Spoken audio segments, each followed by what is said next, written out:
وآخر دعواهم أن الحمد لله رب العالمين۔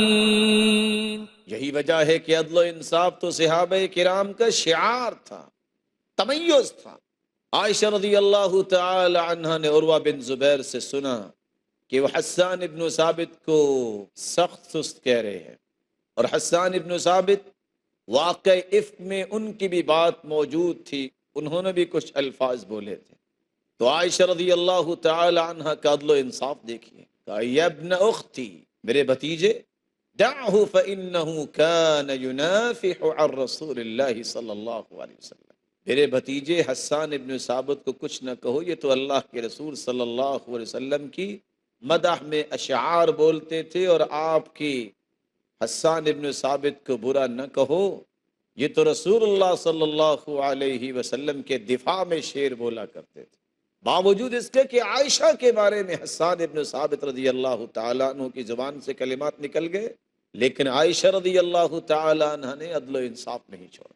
عاصم ابن کلیب اپنے باپ سے روایت کرتے ہیں، ہم علی رضی اللہ تعالیٰ عنہ کے پاس گئے، انہوں نے عائشہ رضی اللہ تعالیٰ عنہ کا تذکرہ کیا، فقال خلیلۃ رسول اللہ صلی اللہ علیہ وسلم، عائشہ رضی اللہ تعالی عنہ تو اللہ کے رسول کی پیاری تھی۔ یقول الذہبی، امام ذہبی رحمۃ اللہ علیہ فرماتے ہیں، هذا يقول امیر المؤمنین فی حق عائشہ مع ما وقع بینہما، باوجود اس کے کہ علی رضی اللہ تعالی عنہ اور عائشہ رضی اللہ تعالی عنہ کے درمیان غلط فہمی پیدا کرنے والوں نے پیدا کی، لیکن علی رضی اللہ تعالی عنہ نے انصاف اور عدل کے پہلو کو نہیں چھوڑا۔ عمار ابن یاسر رضی اللہ تعالی عنہ کھڑے ہوئے اہل عراق کے اندر واقع جمل میں تاکہ ان کو روکیں لڑائی سے، اور کہنے لگے واللہ انہا لزوجۃ نبیکم، اے اہل عراق، میں اللہ کی قسم اٹھاتا ہوں کہ عائشہ رضی اللہ تعالی اللہ کے رسول کی بیوی ہے، فی الدنیا والآخرہ، دنیا میں بھی بیوی تھی اور جنت میں بھی اللہ کے رسول صلی اللہ علیہ وسلم کی بیوی ہو۔ ولیکن اللہ تبارک و تعالی ابتلاکم لیعلم ایاہ تطیعوہ ام ہی، آج اللہ تمہیں آزمانا چاہتا ہے کہ تم اللہ کی اطاعت کرتے ہو کہ اپنی ماں کی بات مانتے ہو۔ عدل و انصاف کی بات کو نہیں چھوڑا۔ عمر رضی اللہ تعالی عنہ کو دیکھیے، عمر رضی اللہ تعالی عنہ کے بنائے ہوئے گورنر شام کے علاقے میں اس نے چند مٹکے تیل کے بھر کے بھجوائے، جس میں ایک قطرہ یا دو قطرے باقی تھے۔ بیٹے نے ان کو لیا اور اپنے چہرے اور اپنے بالوں پہ لگا لیا۔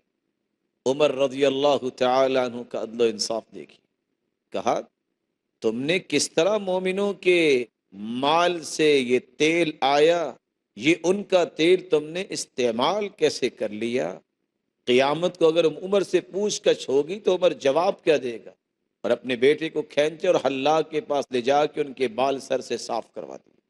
ابو بکر صدیق رضی اللہ تعالی عنہ کو دیکھیے، جب ان کے بیٹے نے کہا کہ آپ میری تلوار کے نیچے بہت مرتبہ آئے لیکن میں نے ابا سمجھ کے چھوڑ دیا، کہا بیٹا اگر تم میری تلوار کے نیچے آ جاتے تو آج مجھ سے گفتگو کرتے نظر نہ آتے، کیونکہ تم اللہ کے رسول کے دشمن تھے۔ عدل و انصاف دیکھی، صحابہ کرام نے کسی چیز کی پرواہ نہیں کی، اولاد سے بڑھ کے کون ہوتا ہے، لیکن عدل و انصاف کیا ہے، اولاد کی پرواہ نہیں کی۔ بھائی سے بڑھ کے کس پہ اعتماد ہوتا ہے؟ عمر رضی اللہ تعالی عنہ جب اس کے بھائی نے دیکھا کہ صحابی نے پکڑا ہوا ہے تو کہا اس کو کس کے باندھنا، اس کی ماں بڑی امیر ہے، فدیہ بڑا دے گی۔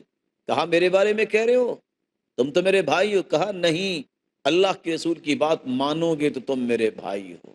عدل و انصاف دیکھیے، بھائی کی پرواہ نہیں کی۔ اللہ رب العزت ہمیں بھی انصاف اور عدل کے پہلو کو غالب کرنے کی توفیق عطا فرمائے۔